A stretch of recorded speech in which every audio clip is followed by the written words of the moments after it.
Hello students.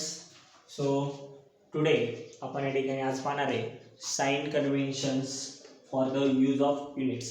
तर sign conventions म्हणजे माहिती आहे की युनिट आपल्याला कशा प्रकारे लिहायचे किंवा त्यांचा वापर एखाद्या व्हॅल्यू नंतर करत असताना कशा प्रकारे करायचे, त्याच्यात काही साइन कन्व्हेन्शन्स आहेत तर ते आपण पाहणार आहोत. ठीक आहे, मग आता फर्स्ट साइन कन्व्हेन्शन आपण या ठिकाणी पाहूया. तर फर्स्ट साइन कन्व्हेन्शन जे आहे, okay, so unit are represented by symbols. Okay, so units of every physical quantity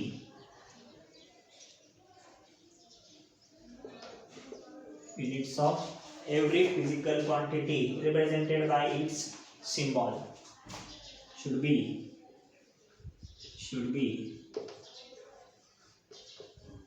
represented by symbol. ठीक आहे, तर सिम्बॉल्स माहिती आहे तुम्हाला, जसं की मीटर असेल तर आपण मीटर न लिहिता एम, स्मॉल एम असे लिहायचे, किंवा काय त्या ठिकाणी जर न्यूटन असेल तर कॅपिटल एन असे लिहायचे. Okay, so first sign convention काय आहे त्या ठिकाणी हे व्यवस्थित अंडरस्टँड करा. Okay, so the first thing is what, unit of every physical quantity should be represented by symbol. Means symbol, we are aware about that. The meter, symbol of meter is m, and for these are the examples of some units. Okay, so या पद्धतीने first sign convention येतं, या पद्धतीने units लिहायचे. Okay, आता second जे sign convention येतं, okay,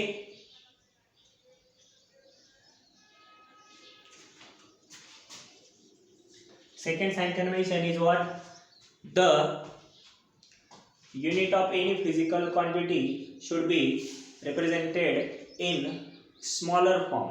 ज्यावेळेस आपण फुल फॉर्म लिहितो एखाद्या युनिटचा, ओके, त्यावेळेस फुल form of the unit, full form of the unit always, full form of the unit always starts with small letter. म्हणजे कशाने स्टार्ट करायचं, small letter, even after it is related with person name. Okay, आता जसं की काही person सायंटिस्टच्या नावाने units आहेत, काय त्या ठिकाणी काही सायंटिस्टच्या नावाने युनिट्स आहेत, कुठले कुठले, सपोज न्यूटन आहे, मग न्यूटन लिहिताना आपण जर युनिट लिहिलं 1 न्यूटन, हे जर कॅपिटल एन लिहिला तर दिस इज रॉंग. हे काय असणार आहे, दिस इज द रॉंग. ओके, मग करेक्ट काय असणार आहे, 1 न्यूटन. म्हणजे टोटली कशात लिहायचं आपल्याला, स्मॉल लेटर्स मध्ये युनिट राईट डाऊन करायचे. जर आपण त्याचा काय लिहित असू, फुल फॉर्म लिहित असू, इवन आफ्टर सायंटिस्ट किंवा पर्सनच्या नावाने ते युनिट असेल तर, म्हणजेच मग जूल किंवा अदर जे युनिट्स आहेत ते सर्व कोणत्या फॉर्म मध्ये लिहायचे, स्मॉल लेटर. म्हणजे मीटर किंवा जूल हे फर्स्ट वर्ड पण स्मॉल येतील, कॅपिटल येणार नाही. जर कॅपिटल लिहिले तर इट इज इनकरेक्ट. ओके, किंवा एम्पियर असतं, बरोबर, पण यांचे सिम्बॉल कॅपिटल आहेत ते वेगळं. पण जर फुल फॉर्म युनिट लिहित असू तर ते स्मॉल लेटर्स मध्येच लिहायचे. Okay, so this is the second sign convention of the unit. Okay, so आता पुढचं पाहायचं आपल्याला, next one,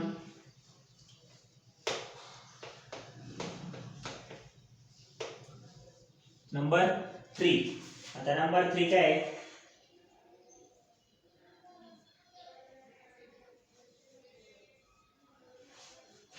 number 3. Okay, so units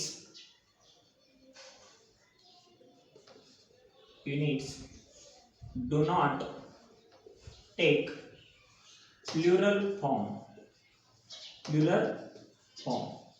Okay, plural form means काय, त्या ठिकाणी symbols of unit does not take plural form. म्हणजे कसं, आता पहा, जर 1 मीटर असं असेल तर ते ठीक आहे, पण आपण असं लिहिणार आहे का 2 मीटर्स? नाही, दिस इज रॉंग. का?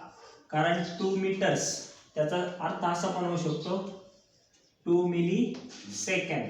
सो मग ही टर्म काय झाली आहे, रॉंग होते. म्हणून युनिटला कुठलाही प्लुरल फॉर्म आपण लावत नाही. म्हणजे त्याला यस किंवा अनेक वचन, प्लुरल फॉर्म मीन्स काय म्हणतो आपण त्याला, अनेक वचन जोडायची गरज नाही.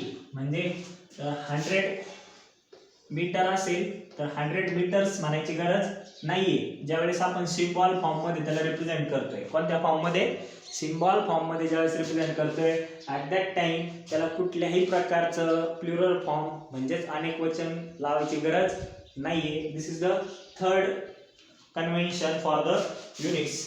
ओके, आता नंबर 4 काय आहे, त्या ठिकाणी symbol per unit do not contain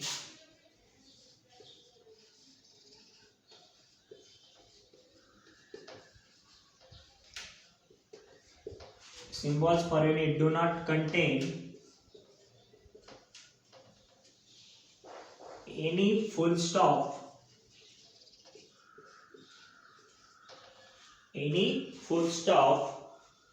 at the end of recommended letter. At the end of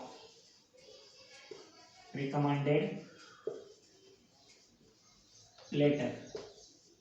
बरोबर, म्हणजे युनिट नंतर कुठल्याही प्रकारचा फुल स्टॉप द्यायची गरज नसते. म्हणजे कसं, एक्झाम्पल म्हणजे आपण लिहिले सपोज 10 kg आणि फुल स्टॉप दिला तर दिस इज रॉंग.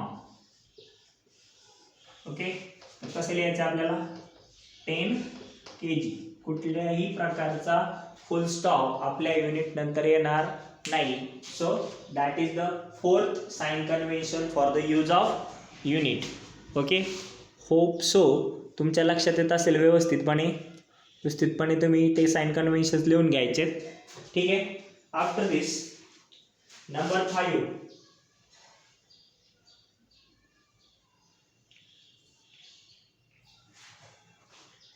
ठीक आहे, नंबर 5 काय,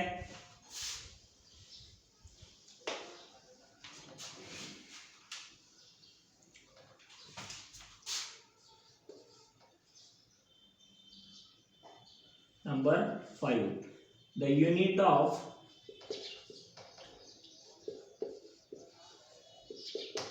physical quantity, the unit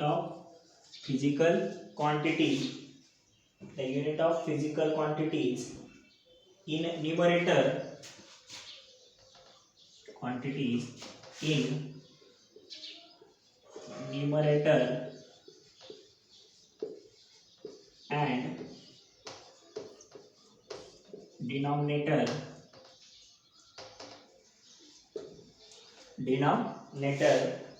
should be written as 1:.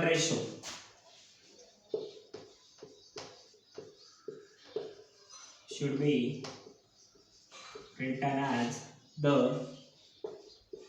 1:. Okay, so it is written as the 1:. So how should we have to say this? Look here carefully. Okay, so for the example, suppose we have unit of acceleration. As we know, acceleration is equal to what? It is means, suppose velocity upon time. So मग ते unit लिहिताना आपण असं लिहिणार आहे का, metre per second.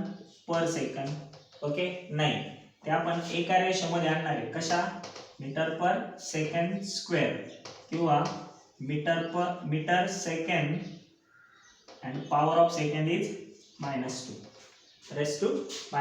हे एका सिंगल रेशोमध्ये आणणार आहे. We have to written in 1 single ratio. ते या पद्धतीने रिप्रेझेंट करणार नाहीये. So this is the 5th convention of the unit. Okay, then sixth convention,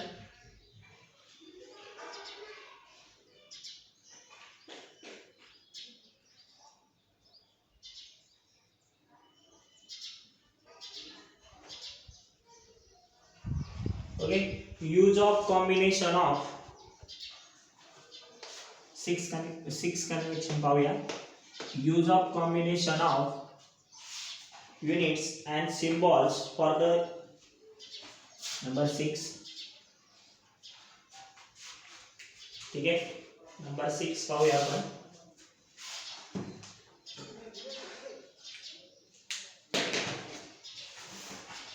Use of combinations of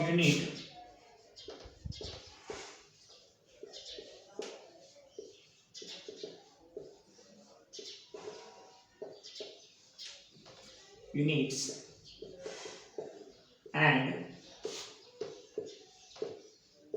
symbol should be avoided when physical quantity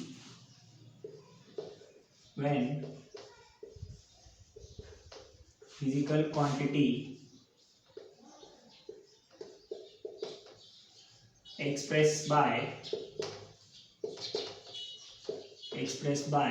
the combination of two. Okay, म्हणजे मग कसं, तर या पद्धतीने. ठीक आहे, joule per KG kelvin, joule per KG per kelvin. Okay, this is correct. और which thing is wrong like this. दोन कॉम्बिनेशन नाही करायचे, म्हणजे एक फुल फॉर्म मध्ये आणि एक स्मॉल फॉर्म मध्ये.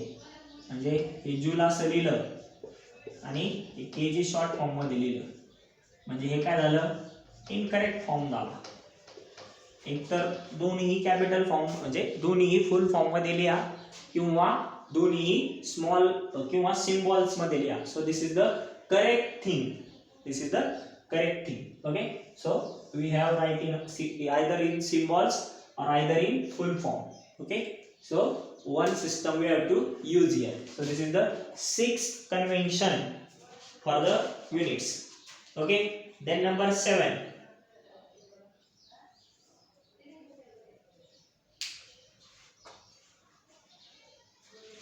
Okay, then number 7 आपल्याला पाहायचंय. शाई भरतो मी.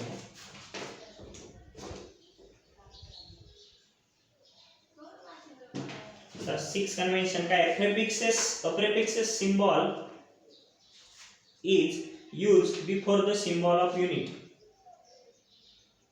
आजच्या आधीच्या लेक्चर मध्ये आपण प्रेफिक्सेस शिकलो होतो, बरोबर. आता प्रेफिक्सेस कशा प्रकारे शिकलो होतो ते लक्षात घेऊ आपण. प्रेफिक्सेस म्हणजे काय, 10 च्या पॉवर मध्ये आपण काय करतो, कन्वर्जन्स करतो ते. ओके, काय number 7, prefixes symbols. A prefix symbol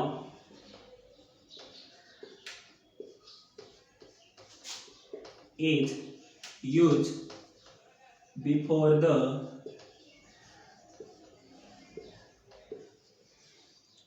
symbol of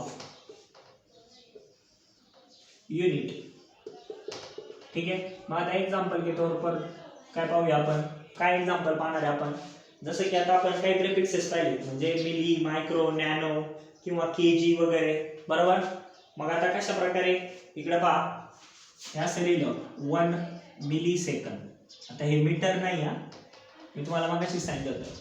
तर आपण मीटर नंतर यस लावत नाही. मग हे काय झालं, मिली सेकंड. म्हणजे हे काय आलं, दिस इज द प्रेफिक्स. हे काय असणार आहे, प्रेफिक्स. म्हणजे मिली म्हणजे किती, एम म्हणजे मिली, आणि मिली म्हणजे किती, 10⁻⁻3. मिली म्हणजे किती, 10⁻⁻3, बरोबर. म्हणजे मग आपण किती लिहिणार आहे, 10⁻⁻3 सेकंड्स. म्हणजे हे असं लिहिणार 10⁻3 यस. म्हणजे सेकंड. बरोबर. अजून एक एक्झाम्पल घ्यायचं झालं तर दुसरं कुठलं 1 मायक्रोसेकंद. मायक्रो हे प्रेफिक्स आहे म्हणजेच किती 10⁻⁻6 1 × 10⁻⁻6 काय into unit. Okay. So 7th नंबरच्या याच्यासाठी आपण एक्झाम्पल्स पाहत होतो. 7 त्याच्यासाठी काय ते कसं लिहिणार आहे तर 1 मायक्रोसेकंद असेल तर काय 1 × 10⁻⁻6 सेकंद. बरोबर. किंवा 1 नॅनो सेकंद असेल म्हणजे हे प्रेफिक्स आहे. हे काय आहे प्रेफिक्स म्हणजेच काय 1 × 10⁻⁻9 सेकंद म्हणजे 10⁻⁹ सेकंद. हे पण 10⁻⁶ सेकंद असं लिहू शकतो. बरोबर. याच्यात काही वेगळा बदल करू शकत नाहीये. ठीक आहे. हे लक्षात आलं असेल. आता नंबर 8 पाहणार आहे आपण. Number 8 convection. नंबर 8 कन्व्हेक्शन काय आहे space or hyphen must be introduced when there is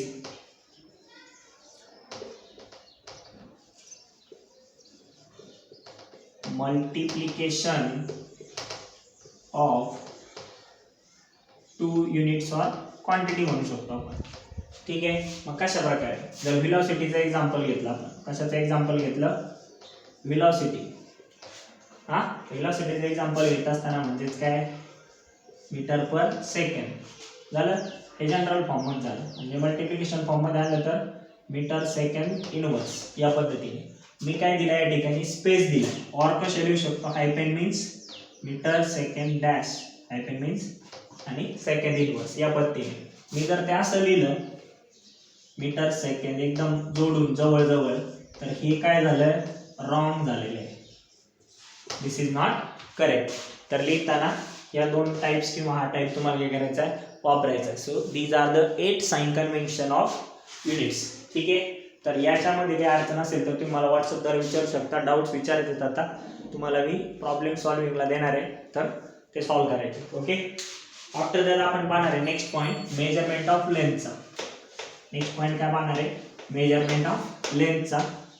ठीक आहे. आता मग मेजरमेंट ऑफ लेंथचा पॉईंट पाहत असताना इकडे लक्ष द्या व्यवस्थित.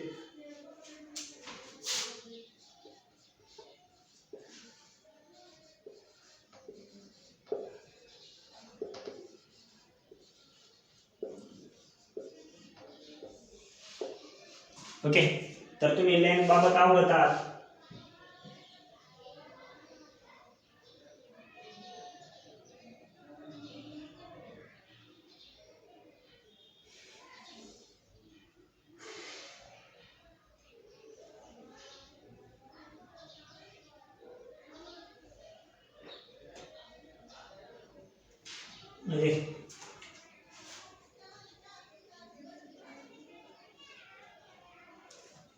ठीक आहे. आता SI युनिट ऑफ लेंथ तुम्हाला माहिती आहे अर्लियर आपण डिस्कस केले. SI unit of length is metre आणि सिम्बॉल फॉर्म मध्ये असे लिहितो आपण. बरोबर. मग आता जनरली हे कशाच्या साहाय्याने मेजर केले. Okay. Orange red light emission of krypton atom. Okay. Orange red light emission of krypton atom. ज्या लाईटची वेवलेंथ काय असेल ऑरेंज रेड असेल. वेवलेंथ माहिती आहे ना काय वेवलेंथ म्हणजे successive distance between crust and trough. याला आपण काय म्हणतो वेवलेंथ लॅम्बडा. वेवलेंथ कशा निर्धारित करतो आपण लॅम्बडाने. ठीक आहे. तर या पद्धतीने red orange red light emission of krypton atom. मग कशा पद्धतीने आपण मेजर करणार आहे. ठीक आहे. तर इट इज अ 1 मीटर और a metre is based on the time म्हणजे पर युनिट टाइमसाठी जर लाईटने काही पार्ट ट्रॅव्हल केला म्हणजे किती पार्ट ट्रॅव्हल केला पाहिजे लाईटने 1/2.99 शॉर्टकटमधले त्याला 10⁻8 एवढ्या स्पीडने जर लाईटने जर म्हणजे हा पर युनिट टाइम आहे बरोबर, आणि ह्या काय आहे स्पीड आहे माहित आहे, कारण c इज इक्वल टू काय असतं, सॉरी हां c इज इक्वल टू काय असतं s/t ह्या फॉर्ममध्ये. ठीक आहे, तर या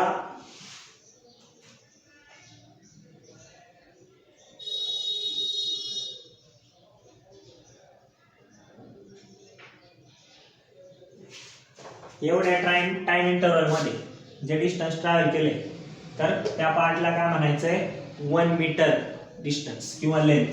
म्हणजे कारण तुम्हाला माहित आहे c इज इक्वल टू काय आहे s/t, म्हणजे t इज इक्वल टू काय s/c. c म्हणजे काय, c is speed of light. ते प्रिसाइजली घेतले आपण, कारण ऍक्च्युली आपण जनरल फॉर्म मध्ये टी किती घेतो 3 × 10⁸ मीटर पर सेकंद एवढे घेतो. किती 3 × 8 मीटर पर सेकंद. हे थोडंसं आपण प्रिसाइजली घेतले 2.99. त्याच्या पुढे बरेचसे आकडे पण आपण ते अप्रॉक्सिमेटली घेतले 2.99 किंवा ते 3 पण घेऊ शकतो आपण बरोबर या फॉर्म मध्ये. तर स्पीड ऑफ लाईट आहे, सी म्हणजे काय स्पीड ऑफ लाईट. एखाद्या व्हॅक्यूम पार्ट मध्ये या स्पीडने बरोबर जर काही 1 मीटर डिस्टन्स त्या टाइम इंटरवल मध्ये कव्हर केलं तर त्याला मीटर डिस्क्राइब करतो आपण. कशाने डिस्क्राइब करतो, मीटरने बरोबर. म्हणजे मग हा फॉर्म्युला वापरला येते, म्हणजे हा टाइम इंटरवल आहे बरोबर. याच्यावरून आपण काय करतोय लेंथ मेजरमेंट करतोय. काय मेजरमेंट करतोय, लेंथ मेजरमेंट करतोय. मग तिथे स्पीड ऑफ लाईट किती गरजेचं आहे 2.99 × 10⁸ मीटर पर सेकंद, किंवा आपण ते कसं म्हणू शकतो 3 × 10⁸ मीटर पर सेकंद असं देखील म्हणू शकतो. ठीक आहे, तर आता ही जनरल गोष्ट सांगितली. आता मेजरमेंट ऑफ लार्ज डिस्टन्स, त्याच्यात पहिला पॉइंट येतो मेजरमेंट ऑफ लेंथ मध्ये. आता आपल्याला पॉइंट कुठला पाहायचा आहे, मेजरमेंट ऑफ लार्ज डिस्टन्स. जर लार्ज डिस्टन्स मेजर करायचे असतील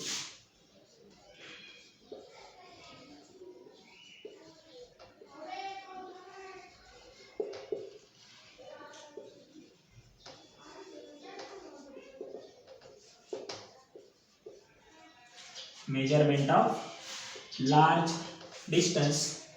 आता मेजरमेंट ऑफ लार्ज डिस्टन्स पाहत असताना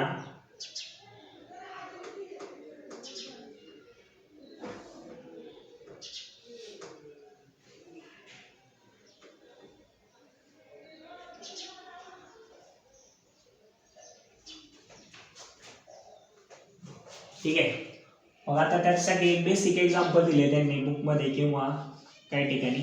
काय बेसिक एक्झाम्पल दिले पहा. लार्ज डिस्टन्स मेजर करण्यासाठी आपण जी मेथड वापरणार आहे ती मेथडचं नाव आहे पहिल्या ए म्हणू तिला पॅरलॅक्स मेथड. कुठली मेथड म्हणणार आहे, पॅरलॅक्स मेथड. मग आता पॅरलॅक्स मेथड जी आहे ती कशा प्रकारे इनोव्हेट करायची, ते कशा प्रकारे आणायची आधी जनरली सांगतो. जनरली म्हणजे बुकमध्ये पण दिलेलं आहे तेच सांगणार आहे मी थोडंसं ॲप्रोप्रिएट करून. तर कशा पद्धतीने पहा की आपले दोन आईज आहेत, त्याला आपण E1 E2 म्हणू, आणि मला एखाद्या ऑब्जेक्टचं किंवा हाताचं पोझिशन मी असं समोर ठेवले बरोबर, आणि मग एक डोळा बंद केला की त्याची पोझिशन चेंज होते, दुसरा डोळा बंद केला की त्याची पोझिशन चेंज होती बरोबर.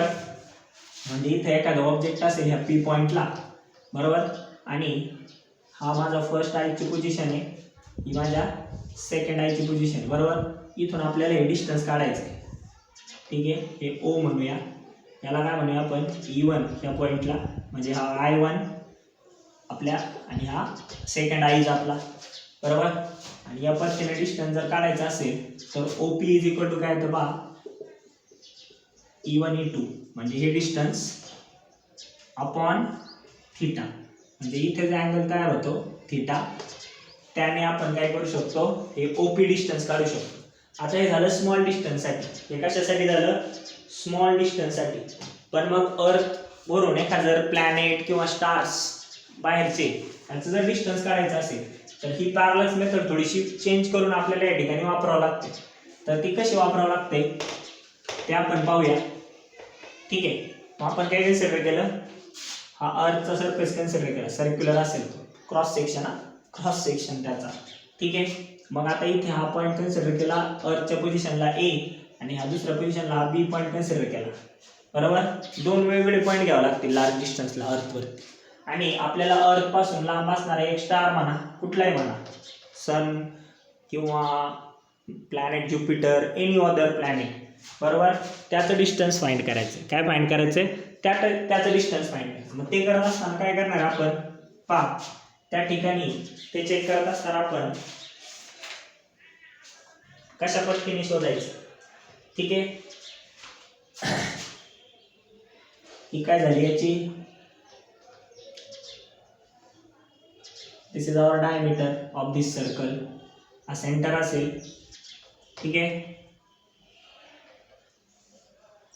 हा काय असेल, सेंटर. हे जर सर्क्युलर पाथ असेल तर ह्या दोन्ही डिस्टन्सला आपण काय कन्सिडर करू, डी, त्याला पण डी, ठीक आहे. हा, आणि हा क्रॉस सेक्शन जर हा पॉईंट असेल असं, तर 3 इंच डिस्टन्स या पॉईंट पासून काय असेल, सेम असेल, ठीक आहे. याला आपण काहीतरी ओ पॉईंट म्हणू, याला पी म्हणूया, ठीक आहे. आता मग या ठिकाणी जर आपल्याला फाइंड करायचं असेल, या ठिकाणी काय फाइंड करायचं असेल, आपल्याला फाइंड करायचं असेल, सॉरी, हे टोटल डिस्टन्स याला आपण काय म्हणूया, ए बी ला बी म्हणूया, ठीक आहे. तर मग आता आपल्याला त्या प्लॅनेटचं पोझिशन फाइंड करायचं आहे, हा, ठीक आहे. आणि आपण जर कम्पेअर केलं तर बी हा डी पेक्षा खूप छोटा असणार आहे, कारण हे खूप लॉंग डिस्टन्स असणार आहे. हा जर रेशो घेतला बी बाय डी, बरोबर, हा खूप स्मॉल येणार आहे as compare to 1, very very less than 1. म्हणजेच जनरली जर पाहायला गेलं B is very very less than D असणार आहे. हे तर करेक्ट आहे, ठीक आहे. मग आपल्याला कशा पद्धतीने फाइंड करायचं, तर या ठिकाणी आपण काय घेतलंय, A P and B P is equal to D म्हटलंय, A B is equal to काय म्हटलंय, बी म्हटलंय. आणि यांच्यामध्ये जो अँगल डिस्क्राईब झालाय त्याला काय म्हटलं आपण, थीटा. म्हणजे angle A P B is equal to काय म्हटलं, थीटा म्हटलं, बरोबर. मग आता ह्या ए बी ला आपण आर्क लेंथ कन्सिडर केलं. काय कन्सिडर केलं, आर्क लेंथ. यालाच आर्क कन्सिडर केलं या ठिकाणी. ही काय झाली, सपोज आर्क लेंथ, कारण हे स्मॉलेस्ट डिस्टन्स आहे ना, मग त्याला आपण आर्क लेंथ कन्सिडर करू शकतो, सर्कलची आर्क लेंथ म्हणून कन्सिडर करू शकतो. मग आर्क लेंथ जर कन्सिडर केली तर हे आणि हे सगळे त्याचे काय झाले, रेडियस झाली. ही सगळे त्याचे काय झाले, रेडियस झाले, बरोबर. हा, कारण याच्या अलांग जर आपण सर्कल ड्रॉ केलं तर याला आपण आर्क लेंथ म्हणू शकतो, बरोबर. मग ए बी आर्क लेंथ झाली, हा अँगल थीटा झाला, आणि हे याची काय झाली, रेडियस झाली. कारण सर्कल पासून एनी पॉइंट सेंटर पर्यंत हे काय झालं या ठिकाणी, हे सगळे रेडियस झाले तिन्ही पण, बरोबर. मग आपल्याला माहित आहे अँगल इज इक्वल टू काय असतं, पॅरलक्स अँगल म्हणूया थीटाला. या थीटाला आपण काय म्हणणार या ठिकाणी, पॅरलक्स अँगल, बरोबर. मग हा थीटा इज इक्वल टू काय येणार आहे, थीटा इज इक्वल टू येणार आहे आर्क लेंथ अपॉन रेडियस, म्हणजेच हे डिस्टन्स डी जे आपल्याला फाइंड करायचं आहे प्लॅनेट अर्थ पासून, ठीक आहे. मग काय, theta is equal to A B upon D, hence D is equal to काय, ए बी अपॉन थीटा, बरोबर. म्हणजे या पद्धतीने आपण पॅरलक्स मेथडचा वापर करून, बरोबर, म्हणजेच डी इज इक्वल टू काय, बी बाय थीटा, ओके. सो या पद्धतीने आपण पॅरलक्स मेथडचा वापर करून लॉंग डिस्टन्स स्टार पासूनचं फाइंड करू शकतो.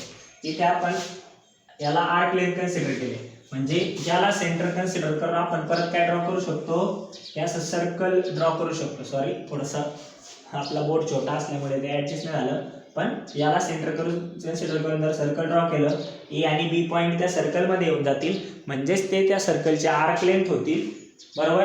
आणि मग ए आणि बी पॉईंट पासून त्या पी पॉईंटचं डिस्टन्स काय असणार आहे, सेम. किंवा ह्या ओ पॉईंट पासून पण पी पॉईंटचं डिस्टन्स काय असणार आहे, same.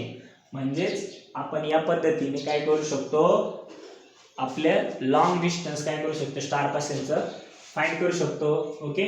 So this is the measurement of large distance use by parallax method, okay. तर या पद्धतीने पुढची मेथड आपण उद्या पाहूया.